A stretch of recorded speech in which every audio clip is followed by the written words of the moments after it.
Welcome to the Scottish Affairs Committee in our first session of our brand new inquiry into the civil service in Scotland, Intergovernmental Relations Civil Service.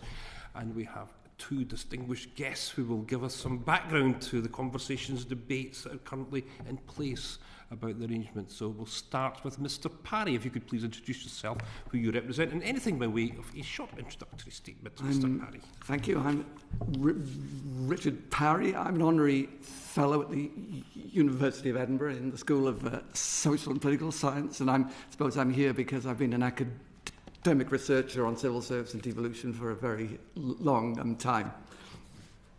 Thank you. Mr. Rycroft. Thank you very much, Chair. So Philip Rycroft, I was a civil servant for coming up 30 years, 20 years in the Scottish context for the Scottish Office, and then Scottish Executive and Scottish Government, and then I spent the last 10 years or so in Whitehall, where from mid-2012 till early 2019, I ran something, I was responsible for constitution and devolution issues, first in the Deputy Prime Minister's office, then in the Cabinet Office in the UK Governance Group. So this set of issues came within my remit through those 7 years. Well, thank you both for coming to speak to us this afternoon and changing your arrangements to meet our requirements. Thank you for that. Well, let's get right to the heart of the matter then to get things started. We've got two governments, one civil service. How on earth does that work? Sir Rycroft. It works. In the 7 years that I dealt with many difficult issues at the interface between those governments, not least a referendum, and then Brexit, this was one issue that I didn't have to spend a lot of time on, despite the fact in the 2007 SNP manifesto for the Scottish Parliament elections there was a commitment to seek devolution of the civil service. But it was in many ways a dog that didn't bark. It didn't raise many controversial issues through my time. It was an arrangement that had obviously been in place since devolution, and there were few challenges to it from within or without the system. So people just accepted this as part of the way things worked, and for the most part, it worked.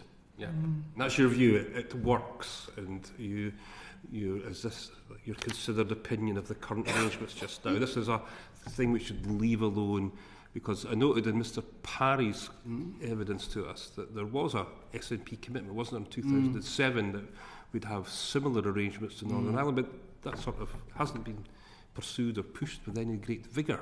I think in the grand scheme of things, with all the other problems that need sorted out, all the other issues around the relationship between the two governments, which is hugely important on a day-to-day basis, this is one which I don't think has disturbed the ability to transact that business. In preparation for coming to speak to you, I actually thought about it a little bit for first time for a little while, and you can see there are clearly some advantages in having a unified civil service in terms of, for example, civil servants from Scotland having access to training programmes. It underpins the arrangement whereby the permanent secretaries of the Scottish and the Welsh governments attend the so-called Wednesday morning colleagues meeting, which is the meeting in Whitehall of permanent secretaries. It should facilitate interchange because you have, at least at senior civil service level, a commonality of terms and conditions. But having thought about it, fine, that's all good and well, but then you look at the arrangements for our colleagues in the Northern Ireland Civil Service, of course, is a separate civil service, and their permanent secretary attends Wednesday morning colleagues. Their senior folk have access to interchange opportunities and training opportunities.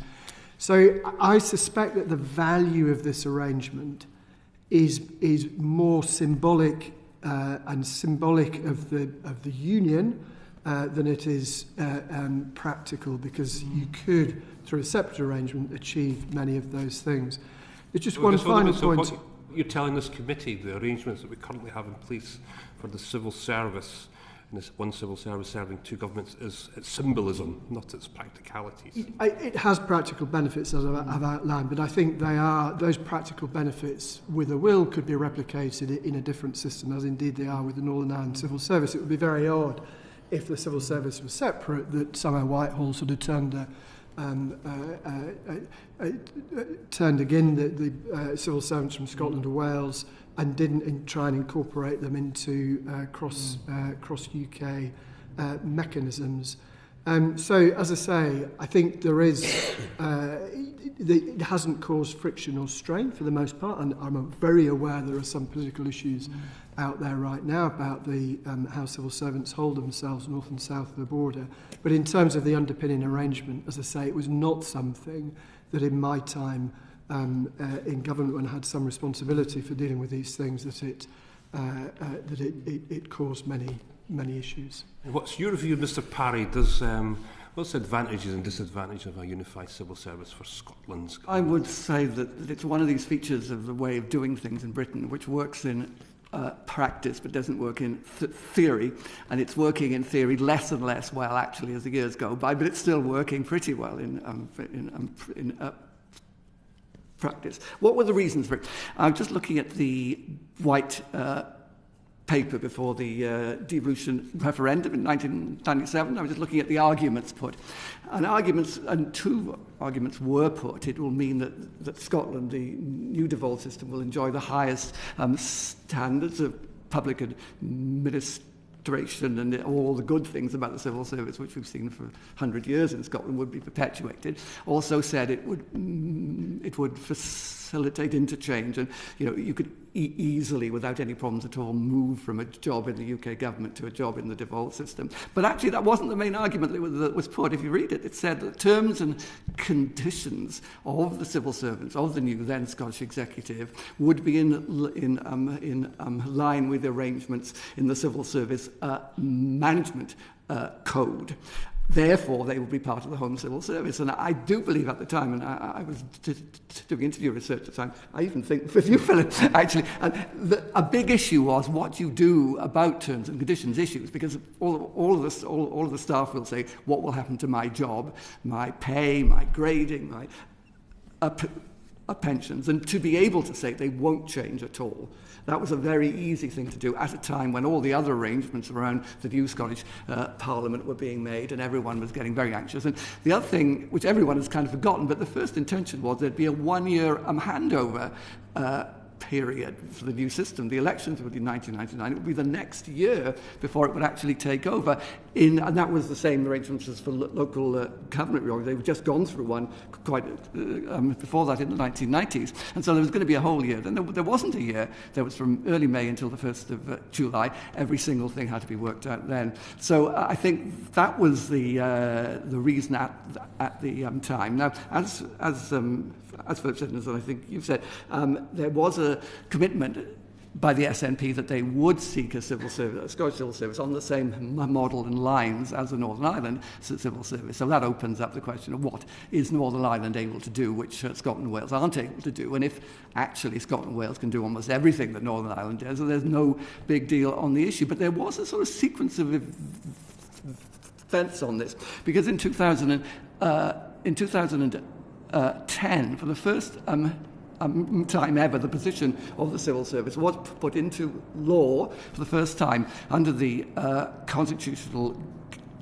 Governance and Reform Act that was passed by Gordon Brown's government just at the very end, actually, of that Parliament. And that said, the civil services of the Crown are the Home Civil Service, the Northern Ireland Service, the Diplomatic Service, and that kind of thing. Now, that would have been an obvious opportunity if the SNP government had wanted to make progress on the issue. They did actually have to give legislative consent to that bill, which they did. And they actually, I think they were asked at the time, that they said, no, we are still looking at this issue of civil service. We're working on it with the UK government. It's a very complex issue, and we're still working on it, and we aren't saying that this bill should be a vehicle for it. And actually, they were saying everything's working fine. And in that same year, in 2010, we had the very dramatic thing that the new permanent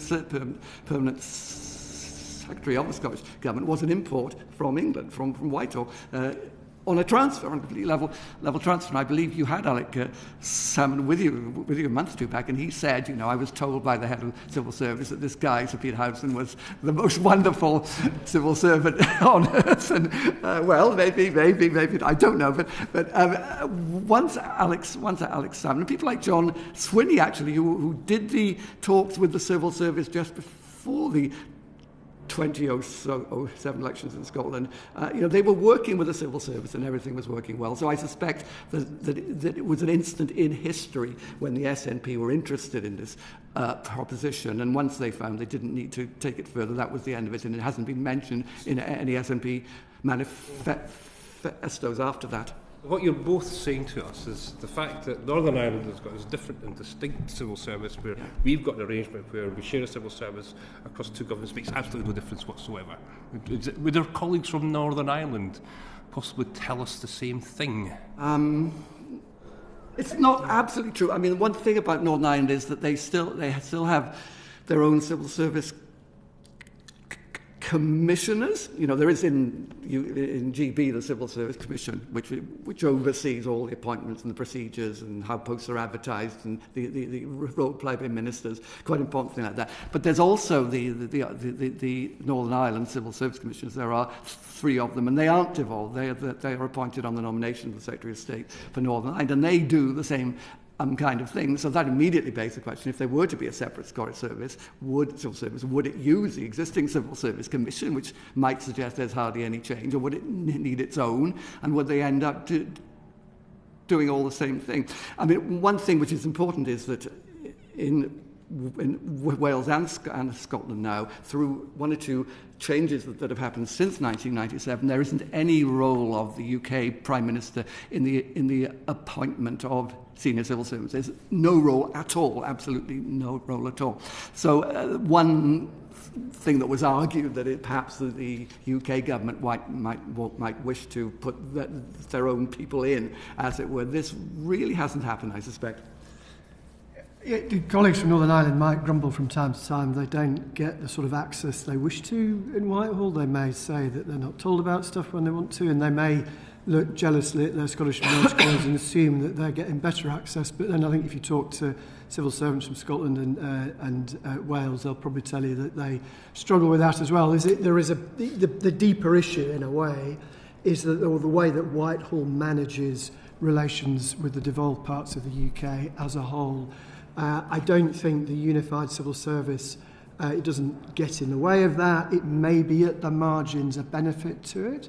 You could argue that the fact this change wasn't made early on sort of confirmed in the Whitehall mind that Whitehall didn't need to do a lot of adjusting to accommodate devolution, because these people who they'd worked with in the pre-devolution days, still part of the unified civil service, so the world was continuing to turn as they were used to. In fact, the world had changed pretty dramatically with devolution. And the story of the last 25 years from a Whitehall perspective, which I was very involved in as part of my job to encourage Whitehall to understand what was going on in devolution, is Whitehall catching up with what has been a momentous change in the governance of the UK. So the fact it didn't happen then, you didn't have that sort of shock. These people from henceforth are going to sit in rather different space. But as I say, I think the bigger issue is the learning of Whitehall about devolution, the politics of devolution, and how to amend their own practices to accommodate the changes that have come consequent on devolution. On that, you have served in both Scotland yes. and in UK as a senior civil service. What do you know about the differences in arrangements and working practices and cultures? Well, I am, I'm still living. I was an example of interchange. So I came south in 2009 on secondment from the then Scottish government to work in the Department for Innovation, University and Skills, which lasted for about 5 weeks after my arrival, but I was subsequently then worked in the business department. I then left the civil service. When I rejoined, I came in as a cabinet office official, so no longer on secondment. So I have direct experience of the possibilities, but also of the hindrances to that sort of interchange. It's actually quite difficult to do. In my case, it meant my family were not prepared to move south. My older boy said if Dad's going to London, he's going on his own. So that was the end of that argument. So I commuted for long, as it turned out. I ended up commuting for about 10 years or so. And you've got all the differential of schooling and housing and so on. it's not actually that easy to have those longer-term secondments or exchanges as people tend to assume. What was a better experience in Scotland or the UK? In terms of working, I loved working in both Edinburgh and in London. There's a so politician's answer as well as a civil servant. Yeah, and they're very different. I mean, a serious answer to that is they are very different experiences. I have said to many people who sought my advice on if they want thinking about maybe moving from Whitehall to Edinburgh, to say that in a devolved context, you early on in your career, you have far better oversight of a broader policy domain because there are fewer of them. But certainly in areas like health, education, or the devolved areas, the policy responsibilities are very similar. So you get a broader experience. You can see how government works across the piece better. And I think that actually is very, very valuable experience for Whitehall folk whose careers can get rather locked into narrow stovepipes. But Whitehall was fun as well. Thank you. Thank you very much, and thank you both for being here today. Can I, Professor Parry, get a little bit of clarity around, so in Northern Ireland the commissioners are appointed by the Secretary of State for Northern Ireland, is what you said. Yes.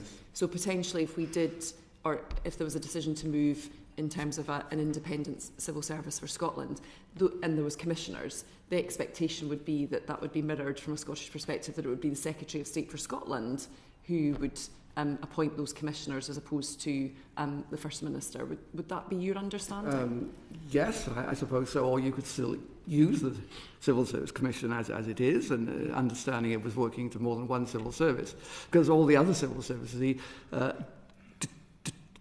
diplomatic service is quite interesting because, in fact, I believe more than half of the employees of the present Foreign Office and Development aren't actually in the diplomatic service since they absorbed overseas development, so many of them. So there's quite an interesting question here. Who is in charge of the diplomatic service? Is it the Foreign Secretary who actually does choose the head of the diplomatic service?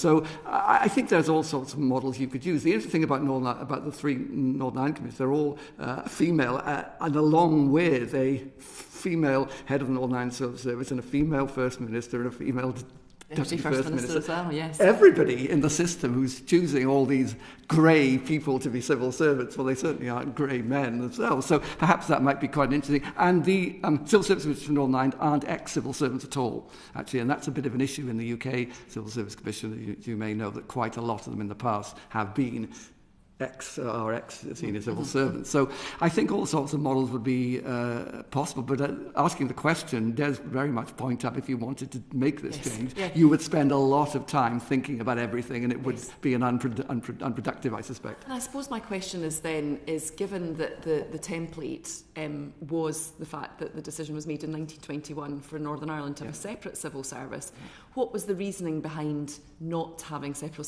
civil services when devolution took place? Because obviously, if you were looking for consistency, there was a clear decision not to provide that back when devolution happened. I think there's an answer to that which would have been given by the Cabinet Office, and was given, I think, in their evidence to the Kalman Commission in 2008, and they said we only had an Northern Ireland civil service because we had an Irish civil service before that, and if we didn't have it, we wouldn't have needed to have the Northern Ireland civil service. Now that's a kind of clever answer, if you like, which doesn't really resolve what the issue is. The other interesting thing is that the recent report by Francis Maud, Lord Maud, his independent review of governance and accountability in the civil service, which was issued last year, he says it should be the one way or the other. He can't see why it should be one system for Northern Ireland and a different system for Scotland and Wales, and it should be either the one or the other. He said this isn't actually argued through, but this was a senior Conservative politician asked to look at the civil service from the outside, so it's kind of worth reading on that point of view. So yes, and of course everything to do with Northern Ireland, you can always say Northern Ireland is a very unusual and unique system. Well, I think what's become very clear already from the evidence is that politics does play a part in these decision makings, and it did so in 1921 and it did so in 97, 99 as well. Now, the House of Lords Constitution Committee last year actually said it's important that the principle of a single civil service across England, Wales and Scotland is maintained.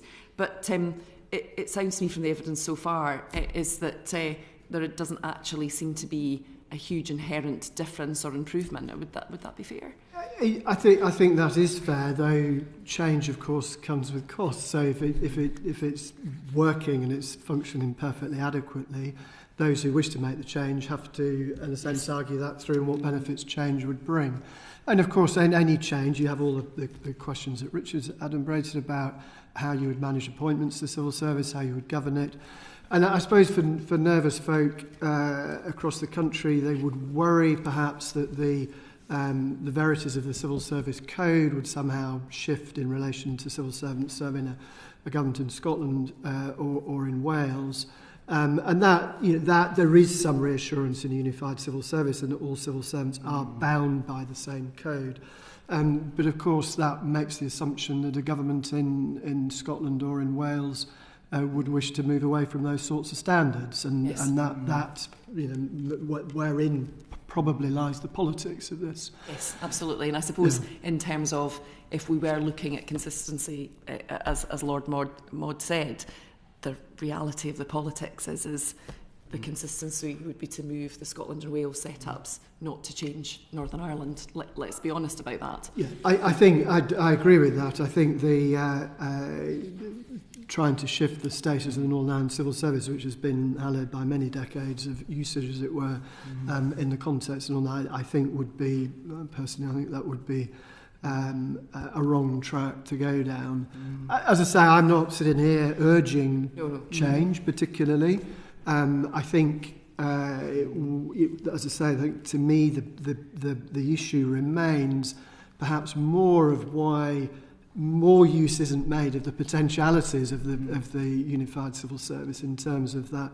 I think that the big issue for me, when we come on to it later on, but how do you facilitate essentially working across the border where policies impact on populations east, west, north, south, and how do you ensure that the civil servants who are tasked with managing those policies have the right capabilities and skills and experience and indeed political understanding to do that effectively. Okay. Thank you very much. So other than the commissioners and obviously the UK Cabinet Secretary managing the Scottish Permanent Secretary, are there any other ways that Whitehall has oversight of Scottish Government officials?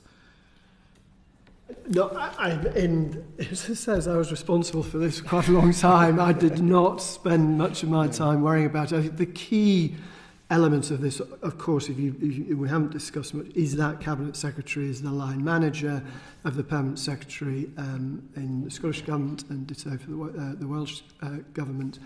And that clearly is a very important relationship. And that relationship over the appointment to that post, where the final decision following a Civil Service Commission process, those who get above the line, but the final choice rests with the respective First Ministers. Okay. But it is important to that, so that therefore that relationship, the Cabinet Secretary to First Minister relationship, is actually a rather important one. Yeah, it's like a kind of matrix management, isn't it? Where you've got obviously a line management through the Cabinet Secretary, but you're actually the day-to-day is via the First Minister. And given where the candidates are going to come from for those posts, so the Richard has already set out what happened in 2010 when Peter Housen came from a Permanent Secretary job here to take up that post in Scotland, and the current Permanent Secretary in Scotland also came from a Whitehall context. So in terms of that senior appointment, and indeed at the Director General level, having a Cabinet Secretary able to facilitate those, support those appointments in an atmosphere of trust with the First Minister is really very important indeed. And I suppose my question therefore is, are either of you aware of that ever being an issue, or there ever being a conflict? Without sort of going into too much of the sort of what might probably should remain for the Records Office in due course, but in my experience, that relationship was handled very adroitly with due respect and understanding, even through the tough times of you couldn't get tougher than a referendum campaign where the two governments were taking opposite sides on the issue. But political leadership in relation to that was part of it, wasn't it? Indeed, you needed, absolutely. If the politicians hadn't been willing to play in that space, it could have got really very difficult indeed. And don't forget, there was plenty of folk outside the system who were putting pressure on that. So it withstood that pressure, partly because both on the civil service side, but credit also to the politicians involved, that there was no wish to make it a campaigning issue.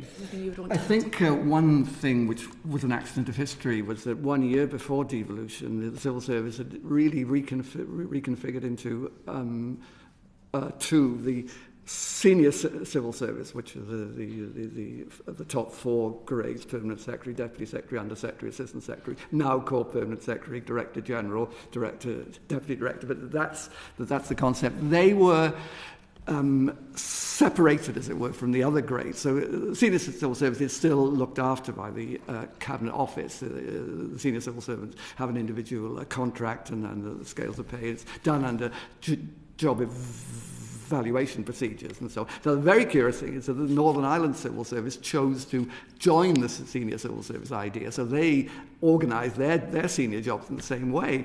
So in other words, I suspect because under devolution you can prove that your job is a big and important job, actually. You've got a bigger span of responsibility. So we've got the senior civil service. Within the senior service, the top 2 grades are the top 200, so-called, the permanent secretary and the directors general, and there is a kind of career planning thing.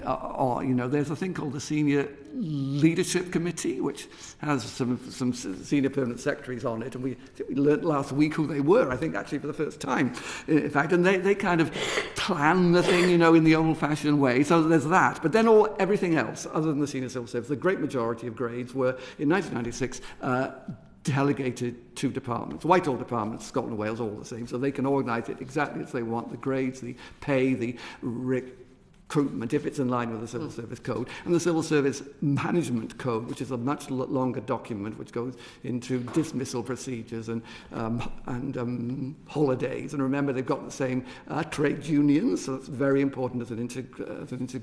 Can I just ask, I'm struggling to find out what added value the Cabinet Secretary brings to managing the Permanent Secretary of Scotland. How does that management, how does it manifest itself? Well, I suppose the most important consequence of it is that the Permanent Secretary of the Scottish Government has a person up above them, basically, and so that fulfills the line of management idea, and of course it's an access route for the Permanent Secretary of the Scottish Government into the UK Civil Service and the UK Government. As the head of the Northern Ireland Service is able to attend these Wednesday morning meetings, indeed, and sometimes will, but it's not as, it isn't as intimate, and we have this curious sort of relationships here. The First Minister directly with the head of the Civil Service, and then the Permanent Secretary, and when there's a new Permanent Secretary, the first Civil Service Commissioner is in on the thing in a big way as well. So we have these people who kind of have a personal. They are big actors, basically. All of them are big actors, and they kind of have a sociological mechanism also, almost, which I suppose like a Sir Humphrey menage a trois, perhaps. Well, yes, and if it didn't work, but I suspect it probably is working. No, mine boggles, Chair.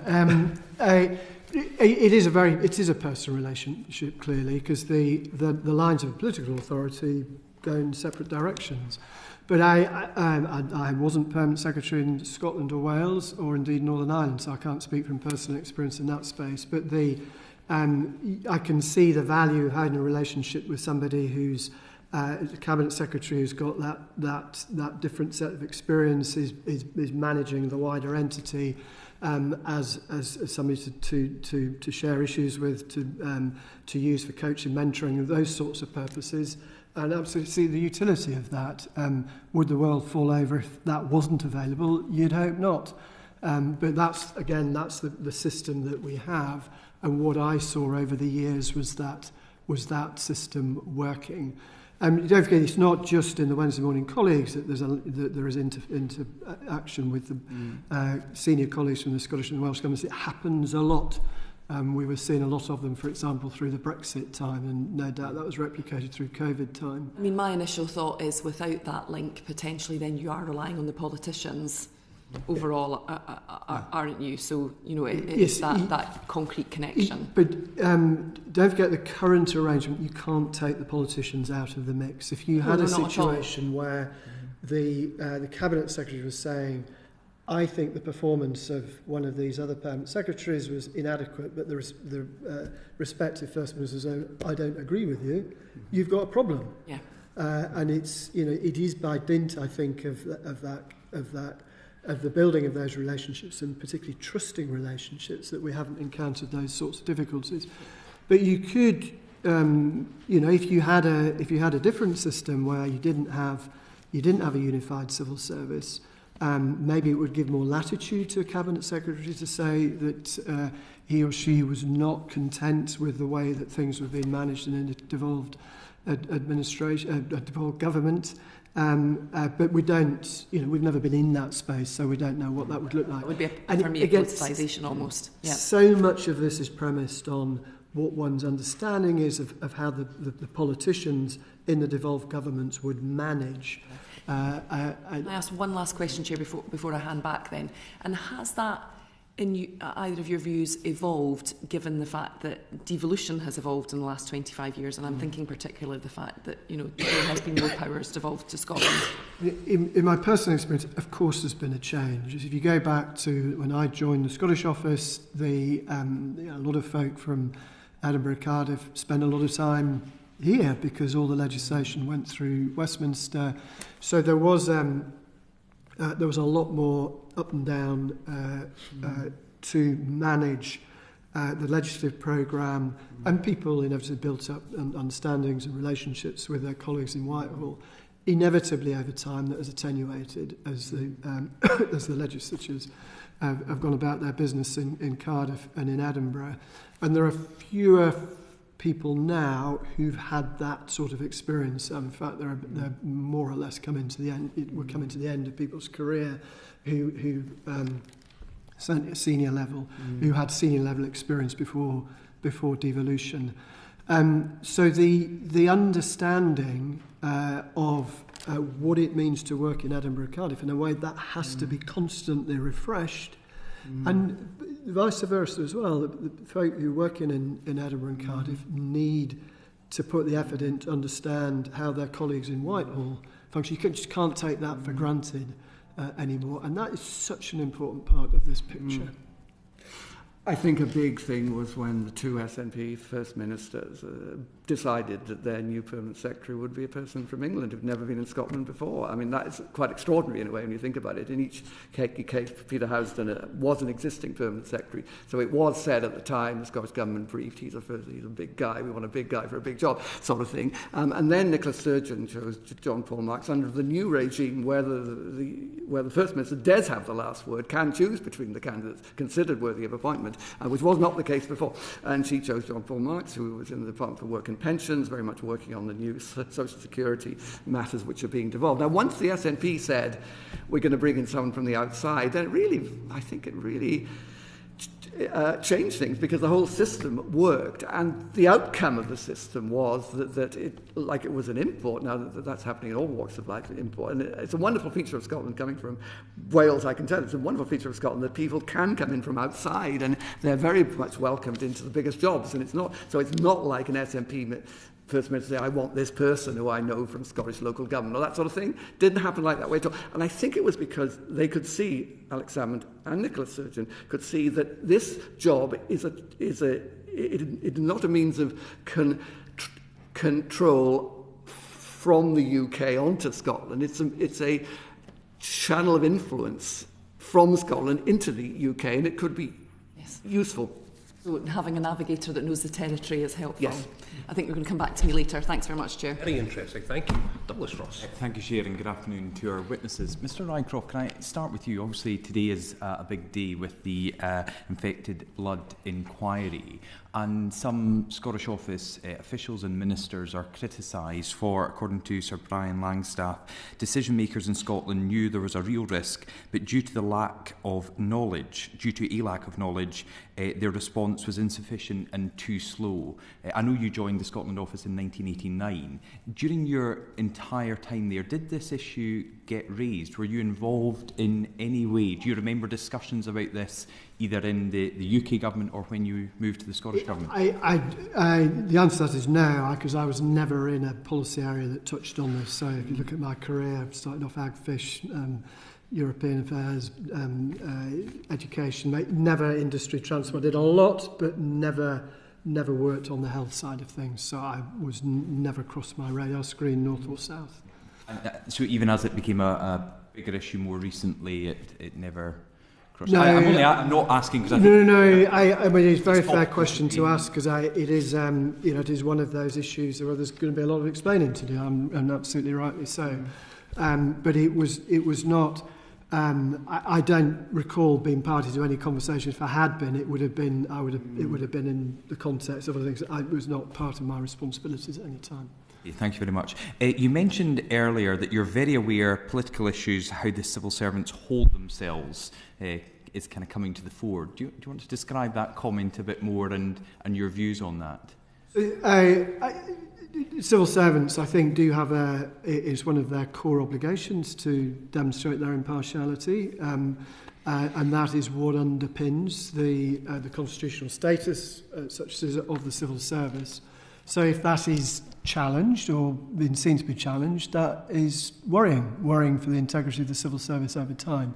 So this civil servants have their job to do in that, but the politicians they work for also have a duty in that space as well, not to put pressure on civil servants in a way that might transgress those boundaries. And any recent examples that you've looked at that have concerned you or otherwise? Well, I have been concerned about. I left the civil service in the end of March 2019, so I've been out for a little while. But so I am now, sort of watching this from the outside.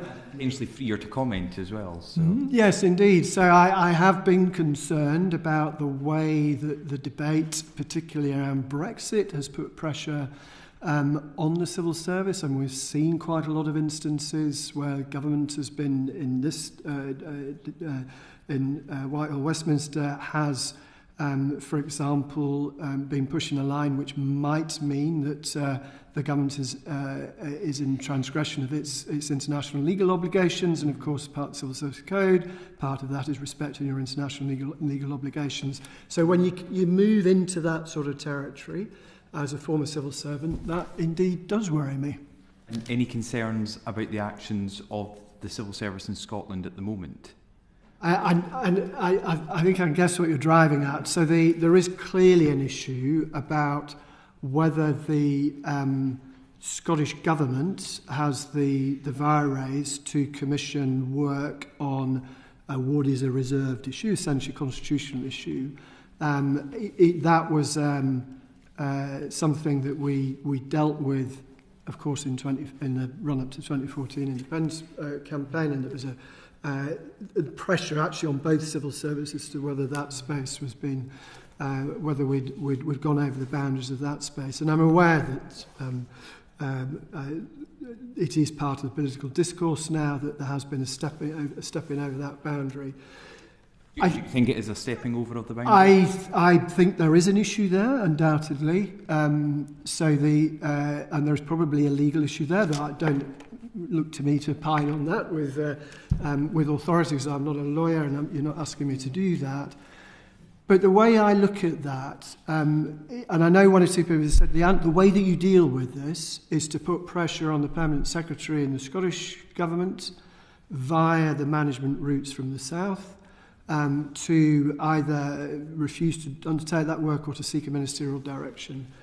I can understand why that is being proposed, But my personal view is that is the wrong way to sort the problem out.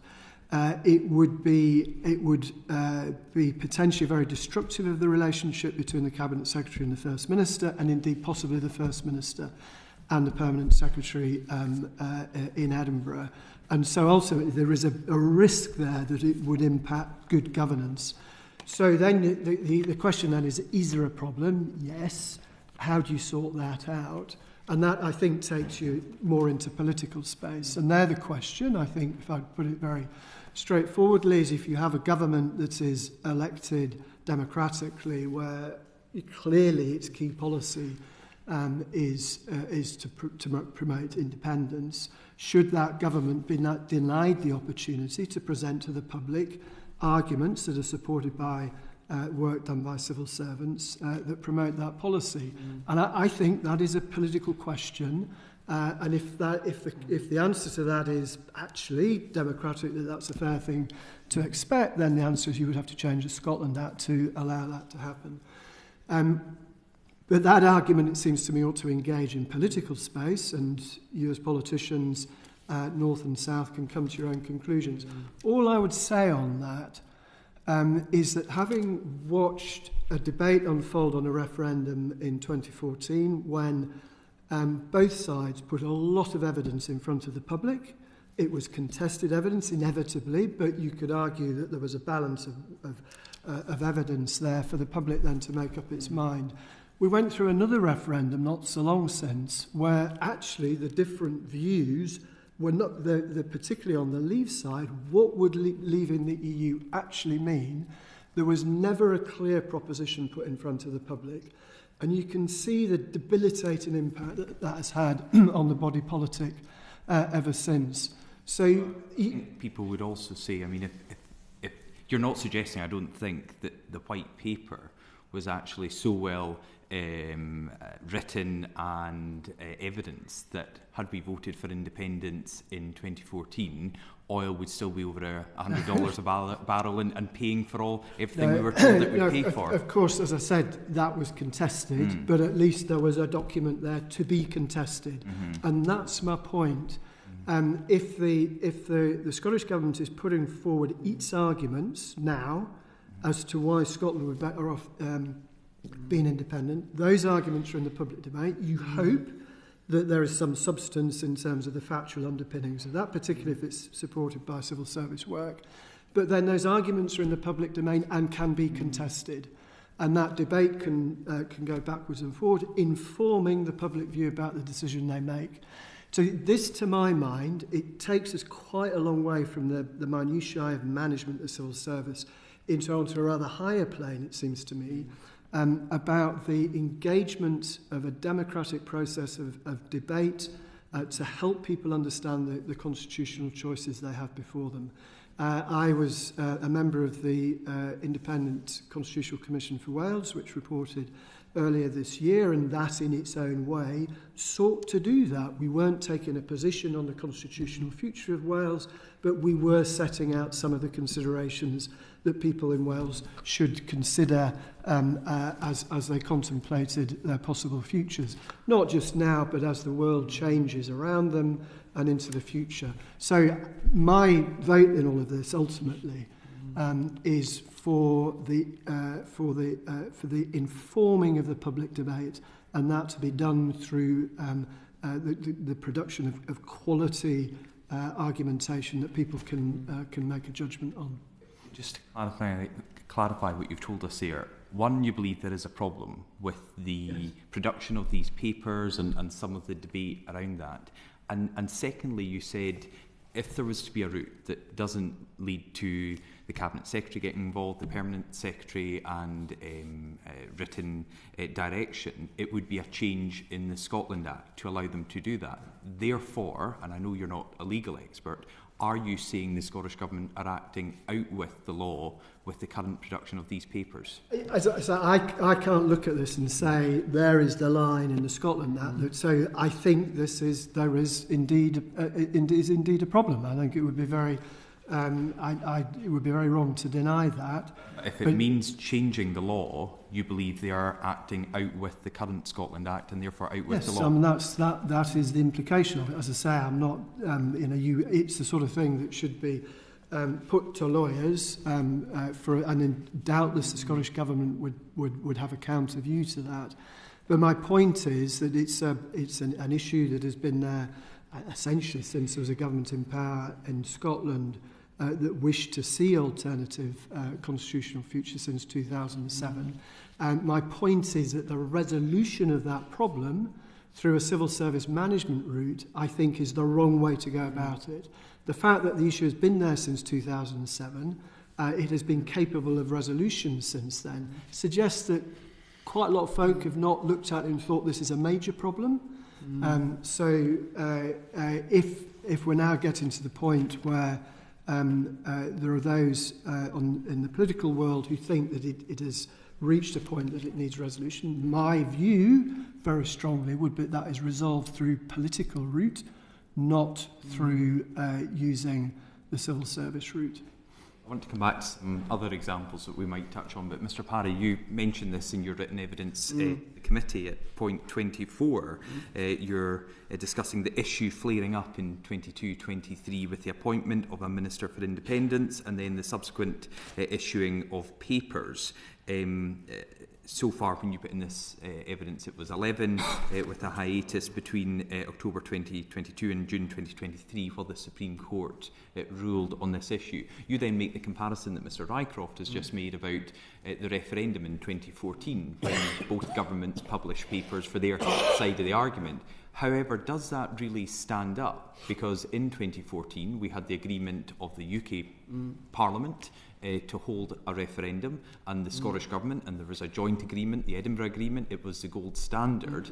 The issuing of these papers came at a time, and some subsequently, when the Supreme Court had ruled it wasn't within the competence of the Scottish Government and Scottish ministers to pursue an independence strategy, and therefore nothing changed. The papers continued to be issued, and indeed until the recent reshuffle, the position of Minister for Independence was maintained. We've now been told, although that ministerial portfolio has gone, his roles and responsibilities will now be assumed by the Cabinet Secretary. So nothing has really changed, despite a Supreme Court ruling telling the Scottish Government they cannot legislate in this area.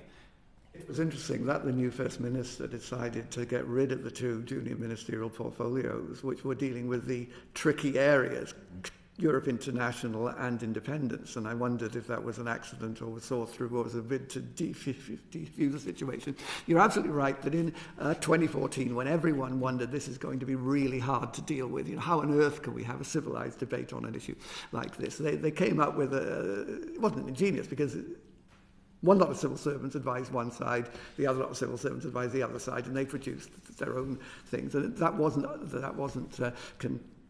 contested at all. And this has changed. The reason we've had these Building a New Scotland papers is actually, I would say, being a political scientist, I suppose that the SNP needed to have a suggestion of action, in a sense. What were they doing? Well, at least they were working on it, and they were producing these papers. Whether things changed in a big way after the Supreme Court's decision. Of course, it was the SNP's wish to have that decision. They wouldn't have needed to have it if they wanted to put a bill through first.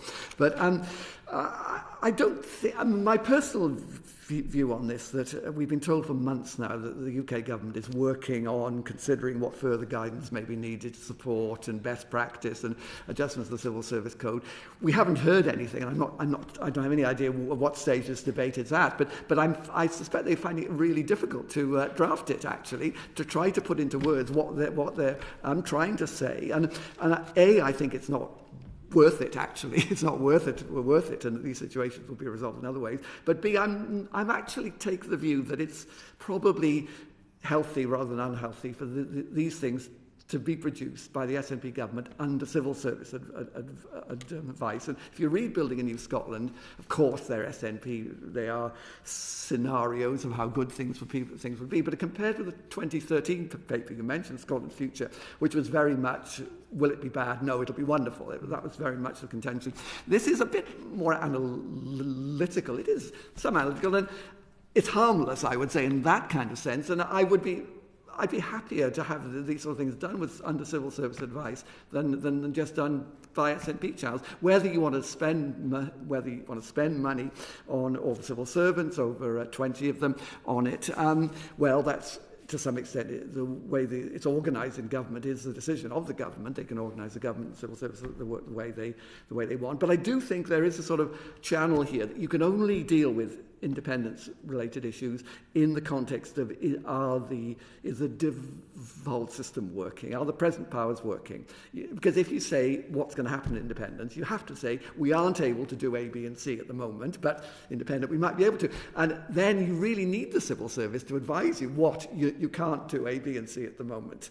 And I think that's the way I would see it. It's politically, of course, a rather tempting thing to sort of mix it on this. And I do agree that the civil service has been put in a slightly different position, that this can be resolved through civil service channels. But I would take a benign view of the whole thing and hope that it would gradually defuse.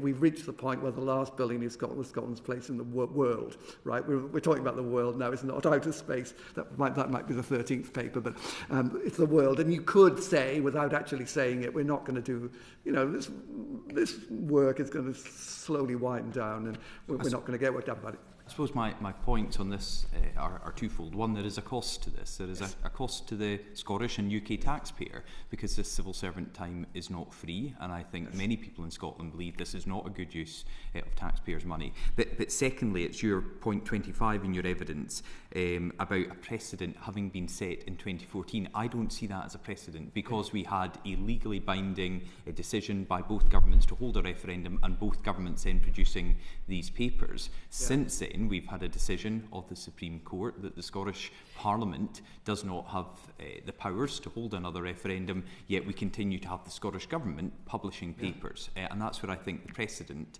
doesn't exist. Would that be fair? I would say on that one that people wondered what the role of the civil service in the independence referendum would be. And I think there was some feeling either that the civil service should be unionist in some kind of way, and the Home Civil Service as a unified entity was part of this, but also that the civil service should be even-handed.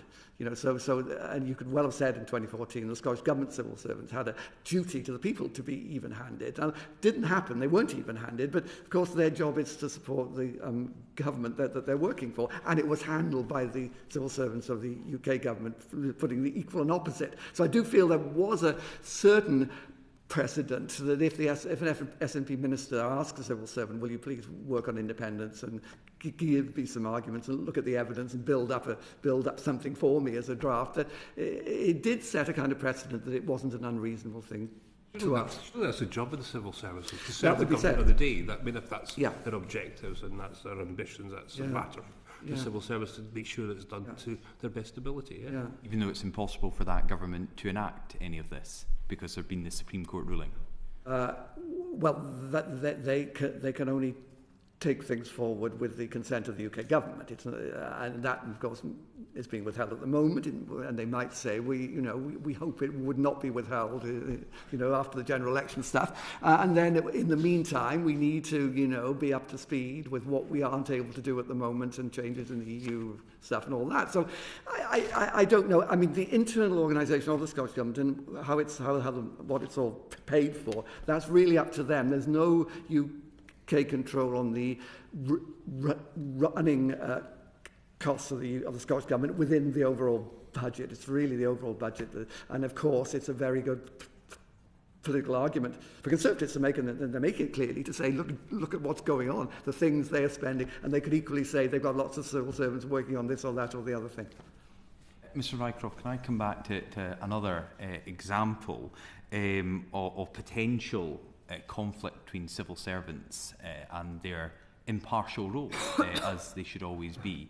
During the COVID pandemic in July 2020, a very senior Scottish Government official emailed ministers saying that imposing a quarantine on travellers from Spain would be seen as entirely political by the Spanish government. They continued, "They won't forget there is a real possibility they will never approve EU membership for an independent Scotland as a result. Is that the type of thing impartial civil servants during a pandemic should be discussing and proposing to ministers? Without seeing the wider context, I'm not going to comment on the individual case because I don't understand the context of that. Just to allow you to have more information, the government at the time, at UK level, had imposed a travel corridor. The Scottish Government then decided not to, hours after receiving this email from a very senior Scottish civil servant, the Director of External Affairs. They chose not to impose that travel corridor, and then a few days later, because of cases, had to impose it anyway. But a civil servant advising a minister in an impartial role was discussing the impact of that health decision and that travel corridor, and how that could then be viewed for their future success of getting support for an independent Scotland, if that were ever to be the case. How could that be defendable in any way? Very often as a civil servant, you are put in a context where the ministers you're working for are thinking very politically. I worked in the Deputy Prime Minister's office for 3 years. I'm not a Liberal Democrat, never been a Liberal Democrat. He saw that as a big advantage that I wasn't a Liberal Democrat, because there was lots of Liberal Democrats around him who were giving him advice.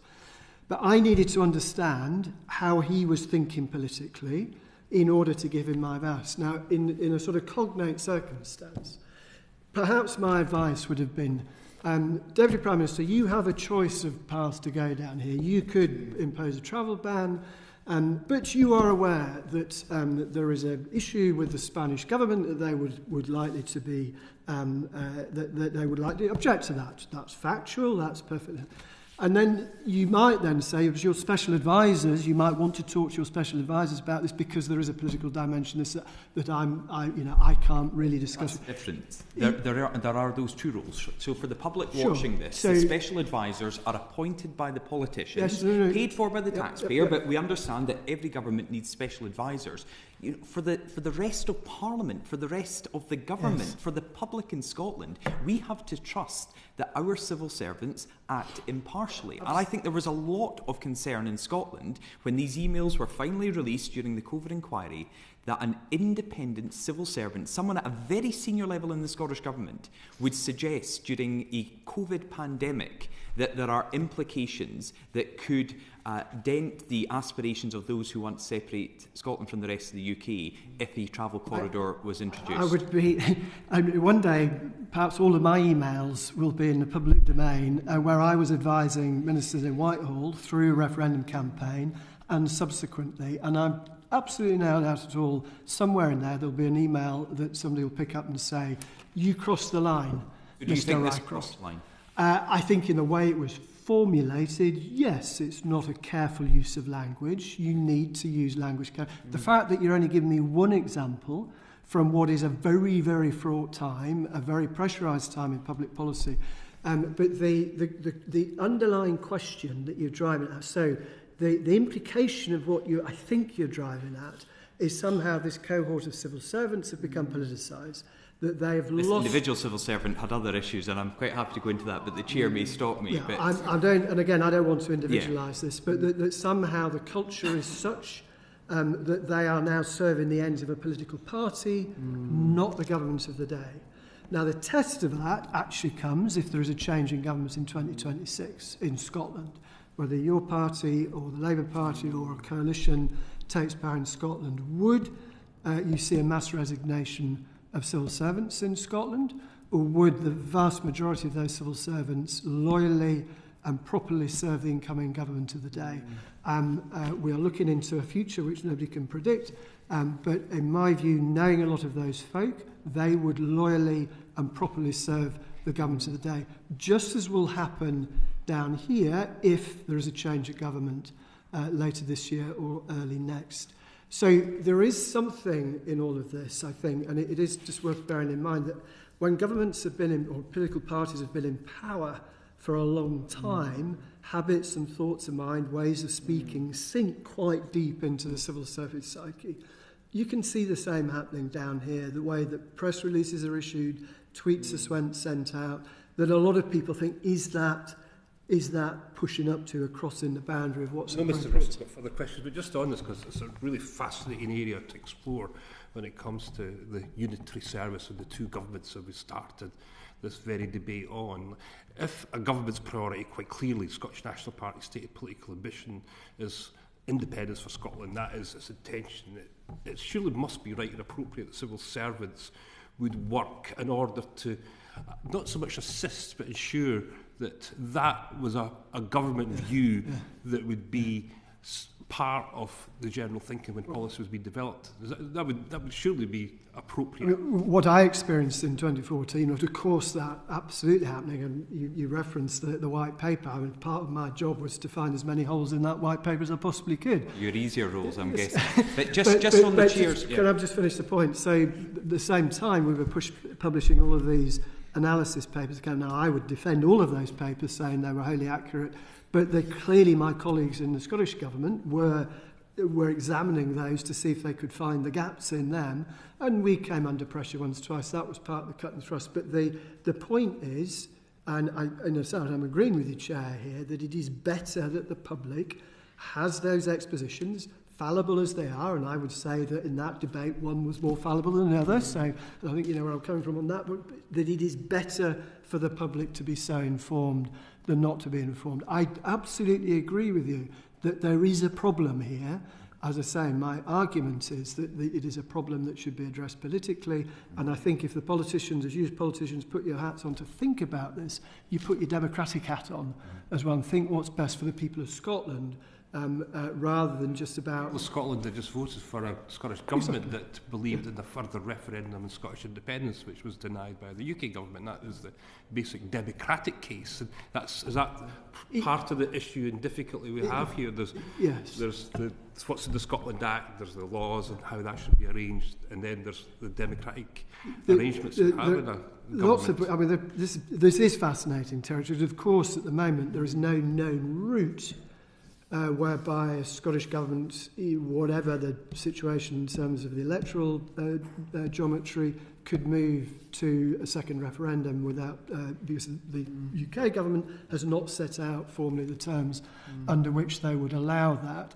So there are, clearly there are a lot of issues around this, and those issues, in my view, so now 5 years out of civil service, so I'm free to speak my mind, these issues will persist as long as there is a substantial body of opinion in Scotland supportive of independence. We can't run away from that, and it seems to me that it is better that those who wish to preserve the Union take on those arguments in a sort of open, free, fair debate to seek to persuade more people in Scotland that actually that is the wrong road to go down. If you remember where we started off in the referendum campaign back in 2011-12, the opinion polls suggested there was only 33% of support for independence. It would be far more comfortable, I think, in all of these debates for those who are promoting the Union if we were back there, but we're not. We're still in the mid to high 40s. And so it seems to me that those who wish to promote the Union, the continuance of the Union, should have confidence in the quality of their arguments and to go toe-to-toe with the Scottish Government on what are obviously political arguments. There are arguments of emotion and sentiment, but there are also factual arguments. What's going to happen to trade? What's that going to happen to defence and all the rest of it? And obviously some very strong arguments there on the Unionist side of the debate. So with the Chair's intervention, we've slightly moved away from where my question started. So just to go back to that, and the Chair's point that the civil service support the government of the day and their manifesto commitments. Now, the government were returned as a minority government, and we are seeing the repercussions of that. But in 2020, when this email was sent, we were in the middle of a pandemic. So surely at that point, when the leader of the government, the First Minister, was standing up daily saying, don't worry, I am not taking any partisan decisions. I am doing things in the best interests of keeping people safe and avoiding any constitutional battle or any party political debates and discussions that could be perceived that way, for an impartial civil servant to then insert a very partisan comment into an email and advice to ministers, that is different, I think, to what the Chair was describing about generally supporting a government and their manifesto commitments. As I say, I don't want to litigate this one to endlessness. It is, as I've said... You accept there's a difference? I do, indeed I do accept there's a difference there. As I say, there for the grace of God, I said, I hope you don't apply the same sort of scrutiny to all my emails over time, because undoubtedly, in the heat of the moment, what the civil servant, because I don't know the circumstances, but in similar circumstances I've been in myself, you're short-circuiting what is a known set of arguments, and you know that there's going to be a political concern over here that you're saying... At that point, he should have known there wasn't, because he was being told, like the rest of us, put all that to the back of your mind. We are not thinking about politics or independence or constitutional issues. We are thinking about keeping people safe. Yet still he emailed the First Minister and other senior ministers within the Scottish Government to say, hold on a second, you might not want to do that because in a few years' time, if we ever get independence, it could cause us trouble. But again, the form in which it was said, there was a way that could have been expressed that wouldn't have exposed it to the ire that you clearly feel about it. I think Mr. Rycroft did his best in answering that question. Indeed, and I'm grateful for that. Well, can I come back to one of your other areas that you were heavily involved in, the UK governance group? Yes. And what you feel about that now, all these years on, and indeed the recent evidence from JP Marks to the Constitutional Affairs Select Committee earlier on this year. I'm not sure if you're aware. He said that it was your evidence, I think, to that group, that you mourned the loss of the UK governance group. I do.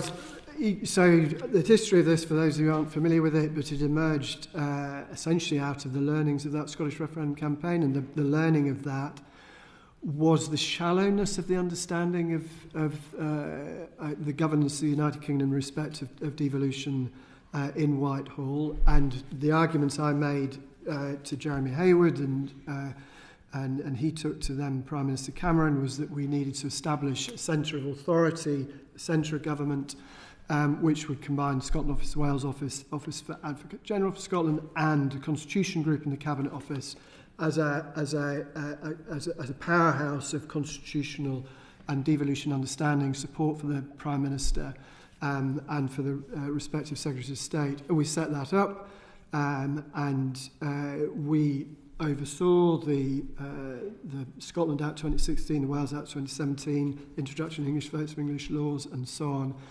That then came under the Brexit cosh, because clearly Brexit then subsumed many of those debates within the UK context.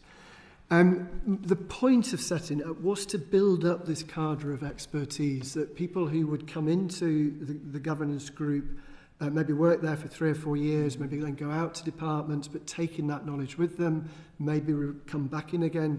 So it was about building up that expertise. So have been sorry to see that has dissipated somewhat, and I think part of that was... You think there's still a role for it, or has it... Absolutely still a role for it, and it was partly the moving of these responsibilities into the Department for Levelling Up that broke that Cabinet Office nexus. These responsibilities, and I hope you as a committee might agree with me on this one, but they are so important to the future of the United Kingdom that you have at the centre of government the capability, the understanding, the experience to advise the Prime Minister on whether the UK Constitution, with a devolution, and that's what the UK Governance Group was set up to do. Because when the situation that we inherited in 2011-2012 was of a really weak understanding of these issues at the centre of government and in Whitehall more generally. And Mr. Parry, Mr. Rycroft mentioned there about people coming into posts and that kind of osmosis of people moving around Scottish UK government. You mention in point 13 of your evidence, generally speaking, the second level posts, the Directors General, have been promoted from within. Yeah. Do you think that's positive, negative? Do you have a view on that? 2 out of 8 of them entered from outside the civil service. The one doing economics, actually. They both came in as economists, so the others have moved their way through. One point to make is that usually these days all the senior jobs are open to being advertised. There's an open advertisement, so not only civil servants can apply. And there is a positive interest now in bringing people into senior posts who have had other kinds of experience rather than civil service experience. So the question is, are these jobs attractive to civil servants from elsewhere? Well, I think that they probably are, and there have been instances of not that many, but key jobs within the Scottish Government over the whole history of devolution have been filled from people from Whitehall, either because they've been heard of through civil service personnel channels, or they were just interested in the work. I think that's important. I mean, we have a thing about sick condiments being the thing, and they're being proposed now. I see the evidence of the UK government to you as being that they're still working on it. There's a working group on this. I think we've got to be very careful on secondments, because a secondment implies you're thinking not just of the reasons that you've come in, but where you will return to afterwards. You'll think of your job afterwards, and obviously home issues. Philip was mentioning those. So to think that it's an answer to get people in a different position for 2 years and then they return, I'm not sure if that's the complete answer, and I suspect the bigger answer is people saying, right, this is a great job in Wales, Scotland, Northern Ireland, although it's not quite simple, but that there'd be a great job. And curiously, the one person who did say it's a great job was Sue Gray, who went to Northern Ireland as a permanent secretary of the Department of Finance there, and I'm not sure the reasoning for that, but she, as reported in the Northern Ireland media, was interviewed for the job of head of the Northern Ireland Civil Service with other Northern Ireland permanent secretaries, and they couldn't reach a decision, and it was re-advertised. But I think that kind of thing is interesting, and she was there for 3 years on secondment once again. So again, it was at the outer limit of the length of secondments, but it was a real job, and it was a big job, and I think that's the model that is preferable. On point 7 of your evidence, you look at the effectiveness of working relationships and changes over time, and you largely focus on Brexit and the changes that has led to, and Mr Rycroft has done the same in his evidence today. Have you considered the recent Scottish Government legislation that has been passed by the Scottish Parliament, particularly when they had a majority with their coalition partners, the Greens, and particular legislation that has caused trouble between both governments, and indeed some of it has ended up in court? So if we look at the Gender Recognition Reform Bill, if we look at the Deposit Return Scheme, if we look at some of the issues around taxation and highly protected marine areas, there's been quite a lot of conflict in recent years, and I wonder how you viewed that from the outside in terms of not necessarily legislation coming from Westminster and covering Scotland, but actually Scottish legislation that has then fallen down when it's come to Westminster or indeed the courts. There will always be issues where the Scottish Parliament wants. There seems to have been a few more recently. There have been more recently, and I think you can only look at them individual case by case. I mean, the gender recognition thing, that was an example. In fact, each of the two you mentioned, both the deposit return and protected marine, they're all kind of examples of questions of issues where the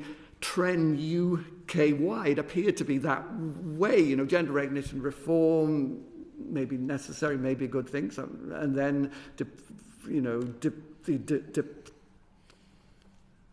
deposit scheme, which is being introduced UK-wide in the end, so that was the UK-wide track we were on, protecting marine, concern on that issue. So what seemed to happen was, and you will know a great deal about how it sort of turned in the heads of all the actors in the system, that what seemed like relatively uncontroversial MSPs of all parties were in favour, and then it suddenly turned into a very difficult issue to handle, which in the case of gender recognition led to the first use of Section 35 Scotland Act, which is an absolute veto by the UK government, actually, never been used, and because it was a veto, it could only be challenged by judicial review, which was really asking, was it wholly unreasonable? It wasn't like wholly unreasonable. It may have been an unwise action by the UK government, but it's one that could be defended, although I think the UK government kind of ended up arguing it would be a good thing if this was the same all through Britain, if we didn't have different laws. Now, whether likewise with DRS, there were suggestions precisely. You could have a UK-wide scheme, but the theme here is Scotland wanting to do it slightly different, and then actually ending up, with legislation that was not compatible, and the issues that then leads to. I would see it more as Scotland being on the leading edge of a change in policy, a trend in policy. They've always wanted to be first. It's quite important.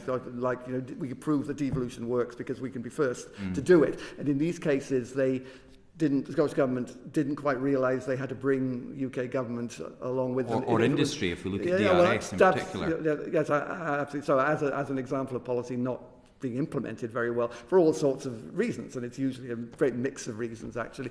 So I'm not the sort of generality of what you're asking, that over the whole ranges of issues, this is something we can observe as a phenomenon. I'm actually not convinced. I think it's more that the Scottish Parliament and government always wanted to be a leader on a track of policy, which is happening anyway. Mr. Rycroft, anything to add? Both those episodes were not a great example of cross-government working, were they, to say the least of it. I think a lot in what Richard says. I think there was the Scottish Government, in a sense, pushing ahead, using these as a sort of political wedge. I don't think it was in the interest of the UK government to go the extra mile to seek to accommodate that, so ended up with conflict. I think that was unfortunate. As you say, for the business, but also the community affected by the Gender Recognition Reform Bill. I don't think it did anybody any favours that it fell apart so badly and with such discord. These things can be dealt with. There are lots and lots of cross-border issues that are dealt with by the respective governments on a day-to-day basis, some controversial and difficult. But they're done, that's done through a recognition of mutual interest and getting things sorted out. I point you at the common frameworks, which emerged out of some controversy in the Brexit time, in the shape of the withdrawal legislation, but as a mechanism to resolve many of the issues that emerged once powers were repatriated from Brussels. What the basis of that is that the government sit down, talk it through, work out where the respective interests lie, and try and reach a common way forward. That seems to me good government, and it's a shame that it broke down in these instances. I think you're absolutely right. Deposit return scheme, you could really only conceive of that on a UK-wide basis, the nature of the market. And gender recognition reform as well, that it would have been better done on a cross-UK basis. I have to say, in the same breath, I think the way in which the UK Internal Market Act was pushed forward and pushed through, it was a slightly a laying down of the gauntlet in terms of particular powers to the UK government to spend money in devolved areas pretty much the first time, but also the harmonisation and so on requirements that seemed to run counter to devolve responsibilities. And my argument about that was that bill necessary when you, or that as it now an act, when you had the common frameworks that could deal with the vast majority of these issues if there were cross-border consequences of pursuing different policy routes. Far better to go down the route of collaborative working than to go down a conflictual route. So I agree with the essence of what you're saying. It was both of those were both episodes which I don't think anybody will look back on and say any of the legislatures put forward their finest hour. And a final question, if I can, to Mr. Parry. I've been doing some research into some of the other documents that you published, and you published an article in April 2012.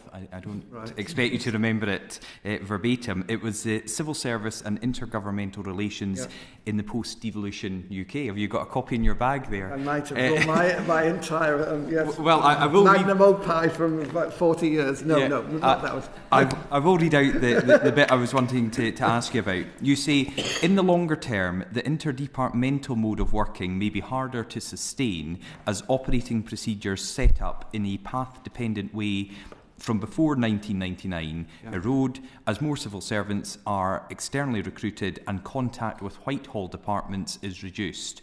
And then you conclude, it is even possible to envisage a reversal of the attitude in which the devolved administrations value the civil service link to Whitehall more than it does the UK government. I just wonder, 12 years on from writing that and significant changes at both the Scottish and a UK level, what your feelings are on that now? Well, thank you for asking this kind of thing. It's the first time ever that someone has referred back to such an old piece. And I think I didn't make the point earlier that what looked like a channel of control had become a a channel of influence. And I think I underestimated the extent to which things would really remain as they are. In fact, because I was a bit concerned that there was a generation of people, people like the first two permanent secretaries, Mia Russell, John Elvidge, who'd done the sort of very much Whitehall route. They'd spent 2 years in the Cabinet Office kind of stuff. And I rather suspect that as the years go by, people in the Scottish Government would only have worked there. Now, we had that with Leslie Evans, of course, who hadn't worked in Whitehall. We've reverted now to a permanent secretary who has worked in Whitehall. So my feeling is that things have held up reasonably well, and the issues which are kind of troubling us these days are not to do with the Home Civil Service, really. And I am quite impressed by the way that we have these meetings of the head of the Civil Service and the First Minister, doing his annual appraisal and asking the First Minister, actually, is she or he actually helping you to fulfil the objectives of your government? Because that, of course, has become quite a theme now in Whitehall. The performance appraisals of senior officials are very much, are you delivering the political objectives of the government explicitly in a way we didn't have before? But that doesn't work in Scotland because it isn't the same government. And so, as it is the evidence of the head of the Civil Service to the House of Lords Committee last year, he said, I do it in a different way, but I still ask the First Minister. So it's an irony, but it seems to work, and that's the thing that that's the impression that I have over the years. Thank you both very much. Thank you, Chair. Thank you. Just before I come to Wendy, I just want to return to some of the themes that you raised with Mr. Ross, because I think we're going to hear quite a lot about this in the course of this inquiry, and it's the politics side of it all. And I think in your evidence, Mr. Parry, you came close to just sort of putting it out and suggesting it. This is going to be very complicated for government and how far they might actually go to issue instruction to the civil service in Scotland. And I think that you mentioned that it's not clear what form that guidance or support might take. Is this going to be difficult for the UK government to do? Is it something you think they should be doing, like giving that instructions to the civil service? Or, I think both of you said this is about a political solution, but a political solution might impact upon the operation of the civil service in Scotland if the UK government does decide to issue an instruction or a message about how civil service in Scotland should operate. Yes, and this is one of these issues which didn't seem like an issue for a long time, and then it became an issue. So how is it handled? And it seemed that the way it's to be handled is the civil service, through its internal mechanism, is to issue instructions. And as I said earlier, I'm not sure what form they would take, and I'm not sure how easy it is to draft. I mean, I think part of it is the loose drafting of the Civil Service Code, which just says you are accountable to Scottish ministers, who in turn are accountable to the Scottish Parliament, and that really doesn't leave you much room for manoeuvre. Interesting, the Northern Ireland Civil Service Code of Ethics, which is their version of it, says you are accountable to your minister, who's accountable to the Assembly. But it says all civil servants have a shared responsibility to support the work of the executive as a whole. That's added in Northern Ireland in a way that's not found in GB. And I could sort of see you might add a line saying you must have due regard to the distribution of devolved and reserved responsibilities and so on. But you can see even by drafting it, I don't think that's a route to go down. It's interesting you mentioned Northern Ireland in that response. Just say, for example, the Northern Irish government's back up under the leadership of a Sinn Féin First Minister. Just say part of that policy becomes the ambition, the name of United Ireland. What should the civil service in Northern Ireland therefore do if that became a more stated objective? Yes, they do work, of course, on an all-Ireland basis for lots of things, and they're in touch, and they advise their ministers. And I suppose the progress on a Northern Ireland referendum is very much in the hands of the UK government, because there is a legal framework for the Northern Ireland border poll. It's not within the responsibility of the Northern Ireland executives at all. So working on what would happen in a united Ireland, I'm not aware of that being a thing that the Northern Ireland Civil Service is spending lots of time on. I'm just not sure because I haven't researched it for a while. But yeah, but you can sort of see scenarios in which a Northern Ireland situation could raise the same issues that have been raised in Scotland. Mr. Rycroft, what you think about that view that guidance should be issued to Scottish Government civil servants? I was just thinking in other circumstances it might have been my job to try and draft it. And I think I'd have struggled, to be honest. And there is some ambiguity here, and doubtless there will be different legal views about what precisely pertains here. As I made my view clear earlier on, I think there is a problem, but others would maybe argue that there isn't. How do you resolve that problem? As I say, and I started my evidence by saying during my time, this whole question of unified civil service was a bit of a sleeping dog. Actually, this risks poking the sleeping dog with quite a sharp stick. So you make this an issue. You then have one side of the debate saying, the Scottish Government is acting ultra vires, and we're going to address this by through the civil service route. You have the other side of the debate saying, but we have a democratic mandate to talk to people of Scotland about this, and you have that conflict.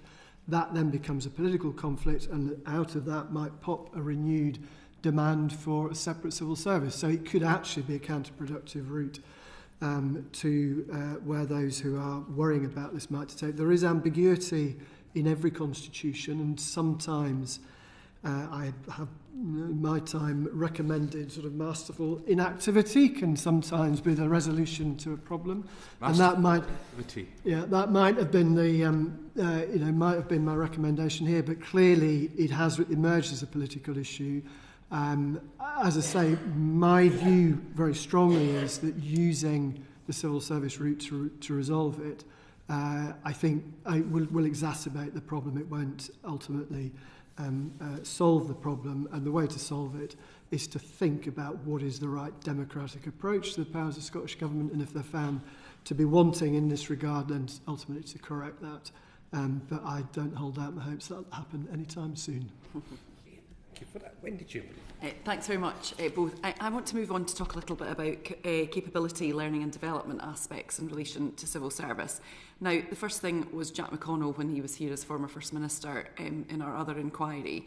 He said on the record that he believed that it should be a requirement for civil servants to basically serve in both devolved administrations and at Whitehall. If I come to you first, Mr. Rycroft, what's your thoughts on that? I've made a similar argument. I'd expand it a little bit beyond the devolved administrations, but I think, in my view, I think this is really, really important, that if you aspire to be a senior civil servant in the unified civil service, you should be able to demonstrate experience, not just a couple of weeks out doing shadowing somebody, but a good chunk of experience, 2-3 years in a devolved government, in local government, the NHS, business, voluntary sector, somewhere where you can bring a perspective to your job from outside the government machine. I myself worked in the European Commission, but also did a good stint, 20 months or so, in a major Scottish business. And that was hugely beneficial to me in terms of my understanding of how others see government. But I think from this perspective, having more people who have worked in the Scottish, Welsh or Northern Ireland contexts, who then pursue their career in Whitehall, would be a very good thing. And the other sort of criticism that's sort of made from a civil service perspective is that civil servants have to choose from a career path of promotion or expertise. Is that a challenge in this regard? There is something in that, and it suits some people to specialise, and that's absolutely right. You need specialists, and we probably, in the civil service as a whole, need more specialist people who are saying, no, if you want to understand the modalities of education, of what works in a school context, then you have more people in the house who have that very deep experience. But for your policy makers who are going to be advising successive governments on how to implement their manifestos, you still need those people. Their expertise in is how government works, how legislation functions, how you translate a manifesto commitment into policy that can then actually change lives on the ground. It's those people who should have, as well as accruing some expertise, but they should also have some breadth, and some of that breadth, seeing government from the outside, and a lot of them could benefit, as I said earlier on, from the way in which policy is done in a devolved context. You get a far wider span of responsibility at any particular level than you do in Whitehall, and then you begin to see the joins in policy. You begin to understand how the systems of policy function, and that's a very healthy thing. And do you concur, Mr. Parry? I was interested to read Chap McConnell's observation on that, because he seemed to want to bring back the system which operated before 1997, when they had a very clear view that anyone who would occupy a very senior position in the Scottish office should spend time, particularly in the Cabinet Office or the Treasury, and they often did, and because that was happening to them, it was clear to everybody that they were being regarded as people who might, and that was part of the old, like I would say, the old way of doing things in the civil service. The thinking is this acknowledgement that 25 years on, whereas, and this has been the political reality as well, that everybody knew everybody in the initial period of devolution, but actually that you can't rely on those relationships anymore, and that's just as true for the civil service as it is for politicians. Yes, I think that's right. And there's a huge issue about what skills should an applicant for a senior position in the civil service have. And I'm just a little surprised that there is a leadership elite in Scotland, local authority, chief executives, health board, chief executives, university people, and so on. And I think many of us kind of thought that would be the group that would occupy senior civil. Now, that's happened to a certain degree, but often what makes a good CV look good, and that will change, I suspect. Now, it might be that saying, look, I've been in the UK civil service, I've been in a government department in Whitehall, and I can bring that with me, and that would be seen as good, and that would be perhaps a little bit of a change from the pattern in recent years where experience in the third sector in business and so on would be seen as the important thing. But I don't think we'll ever get back to the days of career planning, as it were, when there was a sort of long-term route looking 5, 10, 15 years ahead for a keen young civil servant, the present company, etc., who was working the way up, and they were thinking first this, then a bit of time in London, then back to this, and then on to that. I think we've seen the end of that. I think it's a very much job thing. The civil service isn't a grade to be occupied, it's a job to be done. Yes. Now. And it sounds like, and I mean, this is true for so many professions now, it's simply become more porous that people don't stay in jobs or organisations for or career pathways for 30 years. Is that a risk back to that expertise within the civil service, that we're potentially not keeping people at the lower levels for a period of time? I think there is certainly a risk there. It's a sort of volatility of turnover in the civil services, I think, way too high, actually on both fronts, from where you want people who do understand climate change policy or health or whatever it is, but also from the point of view of people who are there to advise ministers on transacting their manifesto and their policy business. That people staying in jobs, I always thought about it takes you about 18 months to get up to sort of cruising altitude, and that's when you're delivering best value, and you ought to stay in a job for 2-3 years beyond that. I think also people's career patterns have changed. I'm glad Richard thinks my career was planned, because it didn't look like that to me. But, I didn't put that very well. I ran a department in the Department for Exit in the EU, which was a very young department in terms of literal age of the very, very, very good officials that worked in that department. And they had a very different attitude to their careers. They were not looking at being civil servants for 30, 40 years. They were coming in and they would do the more transactional basis. They'll do this while it's interesting, when you give me good challenges. But some of them would saying quite openly, no, my next job will be out. So quite a lot of them would come in from other jobs.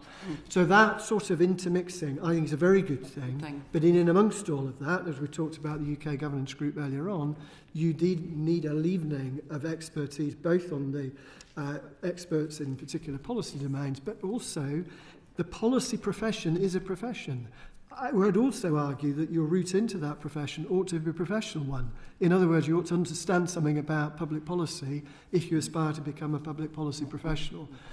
So whether you've done an undergraduate degree or a master's degree, or you undertake a programme of training that then gives ministers and the public confidence that you understand the Constitution public finance, how Parliament works, and all the rest of it. There is, of course, quite a lot of training goes on, but it's not as systematic and as thorough and as grounded as I think it ought to be. And critical amongst that is the understanding of the governance of the United Kingdom.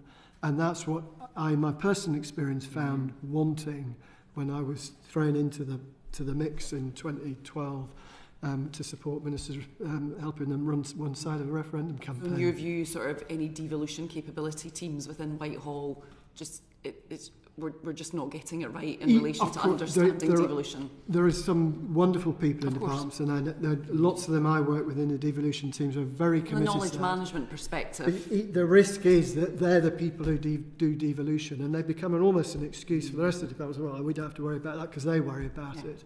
And it ought to be a concern for every civil. You just have an understanding. Yeah. If you think of where the problems and the tensions generally arise, it's not actually with departments that are dealing with stuff on a day-to-day basis.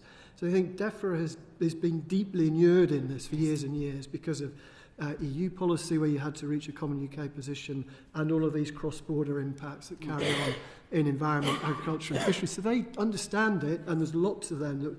But it's when you have people introducing particularly legislation in reserved areas where they're not actually have a lot of dealings with the devolved governments, that's when you find that they're quite reluctant to share, they forget to share, they forget to consult, and that's when the problems tend to occur. And it's interesting because we've also been sort of looking at intergovernmental relations in previous inquiries, that with the new structure coming in 2022, actually reviewing the groups that have met, it's exactly the departments that you've just mentioned who haven't met at all. And actually the argument should be that they should be over-indexing in that space. You can map it pretty much. And the other point about all of this, of course, is that one of the things that really hasn't happened as much as it should have done post-devolution is you have this real-time policy experiment going on. You've got different policies being driven by different governments with similar populations in socio-economic terms. And there is far too little of that sort of common. Why are you going down that? What's your learning from that, whether it's in education policy, health policy, economic development, where it may? And it is, I think, something that has been, that we simply haven't done enough of that since devolution, and it's a real missed opportunity. So Barry, where does the Scotland office sit in all this? And where does the role of Secretary of State for Scotland sit in all this? Is probably the most interesting thing. We've had, as part of our 25 years since devolution inquiry, we've had a former Secretary of State for Scotland who said, scrap the role of the Secretary of State for Scotland. It should be a one minister for the nation. They kind of tried, of course, in the early years under Tony Blair. He did merge the job with other jobs, so for a while that they were holding other jobs. I mean, it's a curious job, which has been in the UK cabinet for 150 years almost, and the idea was we would have civil servants in Whitehall who would be the Whitehall face of Scotland, but then immediately in the first post-devolution Secretary of State, John Reid, he wanted a real job to do, and he was building offices in Glasgow and intervening in, rescues to prove that the UK government, even though it was his own government in Scotland, which is a very unexpected thing. I shouldn't stray into the Conservatives, but, if you've only got one MP in Scotland and have to find a Secretary of State for Scotland, that can be a bit of a difficult issue as well. I think much the best route, as Philip was suggesting, was to merge all the capabilities into the one thing, have a UK government group. The recommendation of Andrew Dunlop's review was to have a big guy as Secretary of State for Intergovernmental Relations, a force alongside the three great officers of state. What has happened is we've had Michael Gove as an individual, who's become the minister, and in a way, because he is from Scotland and he can operate collegially in some ways. The Prime Minister is Minister of the Union. Well, that was just a slogan, I would suspect, more than anything else. Clearly, the Prime Minister is always the Minister for the whole of the UK in that sense. So I'm not sure, but it didn't ever become a big organisational entity because it always drew some personnel from the devolved system. It never tried to run an independent operation for its own personnel. So that might have been quite useful. Philip would have some thoughts on this probably.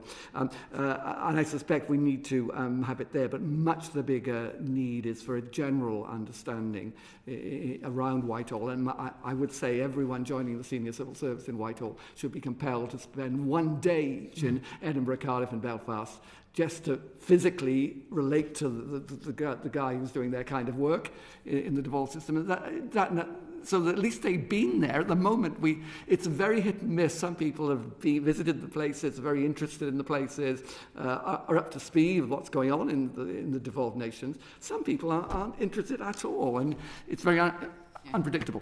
And sadly not interested until maybe they need to be, and then it's too late. So I think that the Secretary of State of Scotland, that those jobs should be maintained. I think they're really important. I do agree with Andrew Dunlop. I think they should be in a sense reporting to a first Secretary of State in the Cabinet Office. The UK Governance Group knows this. I work for 3 Cabinet Ministers, so Secretary of State for Scotland, Secretary of State for Wales and the Cabinet Office Minister. That was perfectly comfortable with that. It is really important that people in Scotland, Wales and Northern Ireland see that there is somebody speaking on their behalf in Cabinet, and it's really important in Whitehall that that voice is heard as well. I had the privilege of sitting behind the Deputy Prime Minister in many Cabinet meetings through the coalition time, and knowing that the Secretary of State for Scotland could come in on the debates around what the UK government was doing on the referendum, and so it was hugely important. So I think even though the offices perforce are going to be quite small, but they do have an influence in Whitehall that is way above their sort of physical size, and that is really because they have a Secretary of State to lead them. I think it would be a retrograde step to abolish those offices. I think there is an argument that one of the mistakes probably made in early devolution time was not to give them a substantial programme budget, where they have money to deploy to encourage collaborative working, where they can put money into reserve policy space to join up with Scottish or Welsh government in devolved policy space to make interesting things happen on the lines of the city deals, which had to be sort of invented. Or indeed levelling up funding, which is obviously exactly. So that you encourage that sort of collaborative working to mutual benefit. But those offices remain an important part of our constitutional makeup. It's a bit asymmetrical, of course, but that's the nature of the United Kingdom. Yeah, absolutely. And on that, just a final cheeky question. Would a more federal approach make things easier? Well, we looked at this very carefully, of course, in the Welsh Constitution Commission context. In some respects, yes, it would, because it would clarify the boundaries. Where you draw those boundaries, of course, would be up for negotiation. But one of the attractions of a federal option is that it would require the centre to change its mindset, because you would have, in a sense, an equalisation of powers. At the moment, devolution is all, essentially, it's granted from this place, and it could, in theory, be taken back with a short bill going through Parliament here. And that sort of sets the tone of the relationship. And also where the politics come in, because you're working on that basis of trust that pen won't be. So one of the things that I've argued for in the way that intergovernmental relations is transacted, was in the civil service as well as subsequently, is that it has to be done on the basis of respect and essentially parity of esteem. Federalism would, in a sense, push you into that space, whether you like it or not, and it would oblige Whitehall to change in a way that Whitehall has not really changed since devolution. Is it going to happen? No, and not least because of the problems of sorting out England. And England, it's the other dog that never barks in these debates, or certainly not loud enough, but that's a completely not your remit. Thank you very much. I was wanting to let you gentlemen leave by 4 o'clock, but it's been quite a fascinating session, even though there's only 3 of us here. But there's just a couple of quick questions that I want to ask, just for part of this inquiry, and it's I'll ask one of you each of them, if that's okay. So to you, Mr. Rycroft, the UK government has relocated some 2,000 officials to Scotland under its Places for Growth scheme. What effect do you think this might have on the civil service and the cooperation between the two governments? It's a good go. There always have been a lot of UK or civil servants working for UK government departments located in Scotland, HMRC and the rest of it, and ditto in Wales, which is a good thing, of course, because those jobs should not be based here. And people tend to forget it's a very small, relatively small proportion of the civil service overall that works out of Whitehall. The important thing about those jobs going to, whether it's to Scotland or to Darlington or to Swansea, wherever it be, is that senior jobs go with them. And there's lots of operational jobs out there. Those are hugely important jobs. They actually keep the country functioning. But to be meaningful, you have to move senior policy jobs out Whitehall and allow people to develop career structures further Whitehall, whether that's in the North East or in Scotland or elsewhere.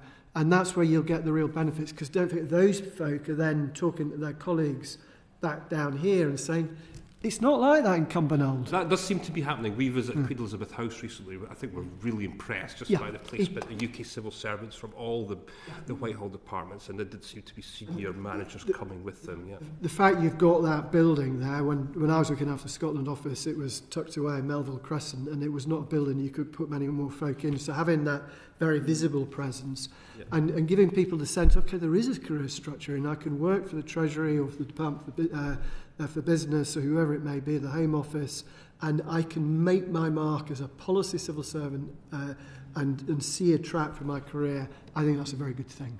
And just to you, Mr. Parry, I mean, there's a number of policy areas which now are devolved and reserved, thinking possibly social security and issues to do around transport increasingly.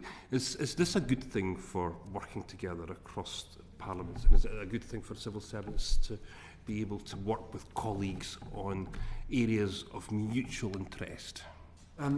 You can end up with a situation in which you find it no easier to draw the boundary between what's devolved and what's reserved within each area. And of course, it's of great significance that the Scottish Government has now moved into the social security area in a big way after the Smith Commission, because it is handing out lots of money, actually, and that this adds to the constraint.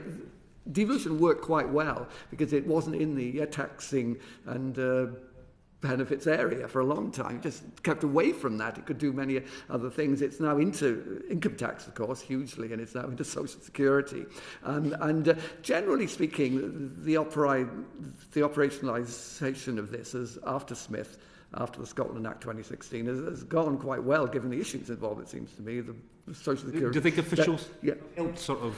Completely, because they need to work together. Of course, HMRC is now serving as a single delivery agency for income tax, working to two administrations. Now, that route has not been adopted with work and pensions, because, frankly, of the attitudes towards social security of Conservative administrations, basically, and that made it quite simple for the Scottish Government to say, no, we don't really want them to be doing it. We want to do it our way, and we will have a distinctive way of working on it. So I think there are many issues there about the generosity of benefits. If you have a lot of benefit payments, it preempts everything else to a certain degree, but it is an example of devolution at work, and probably it's kind of under-researched what happened after 2016. You know, the irony of the 2014 referendum was that a regime with much more devolution, which everyone thought should have been put to a referendum, it wasn't even put to a referendum, but it happened.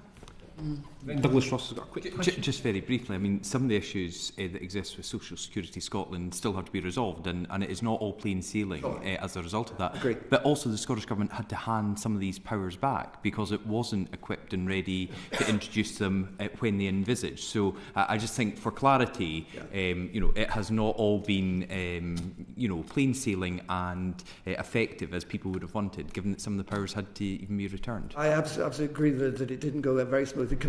Compared with what anyone who had done any research on Social Security, because it was clear it was not going to be easy. It was going to be very, very difficult with so many benefits in Scotland being administered from England and requiring to be assessed personally, and that it was going to be very, very difficult always. And the fact that it seems to have been happening and it wasn't just totally unworkable, to me is I would see it's a reasonable achievement, but that's simply because anyone who's ever looked at social security knows what a hard area it is, and of course it would make sense to have a single agency in that way, but that wasn't the route that was chosen. Mr. Rycroft wants to come in on that? Yeah, very quickly. We came under quite a lot of pressure in 2016 as we were taking after the Scotland Act went through to get these things pushed out to Scotland very, very quickly. It's actually taken a lot longer, and it's been a lot more expensive to establish those arrangements than I think anybody predicted at the time. It is worth going back to the rationale for what went into that Act, both on tax and welfare. And this was, in the view of the government at the time, very clearly almost trying to complete the devolution settlement. Because you had a parliament that didn't have the wherewithal. It had the tax raising power, but it was a very constrained one. It didn't have any welfare powers, but was very critical of welfare policy at UK level. Give it the powers to raise money and spend powers on welfare if that's what it wished to do, subject, of course, to persuading the people of Scotland to keep voting for it. So, from that point of view, I think, as Richard said, this is actually now beginning to percolate through into political consciousness. Don't forget that soon after those powers came in, we had the big distraction of Brexit, but as we're getting through that, I think the political debate in Scotland should be enriched by the fact that the Scottish Government can now, I'm a Scottish taxpayer, taxes me more than I would be if I was living south of the border, but by the same token, it can deliver those greater welfare benefits to people in Scotland. Absolutely right, the devolved Parliament should be able to do that. And so from that point of view, I think that's credit to the Smith Commission and the government and the government of Scotland for putting those powers in place.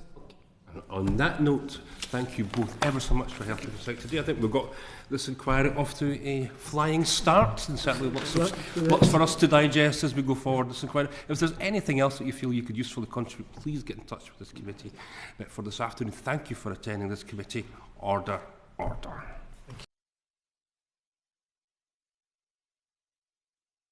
The proceeding has ended.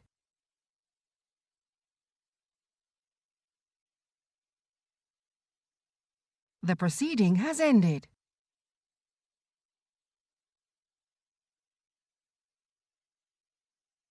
The proceeding has ended.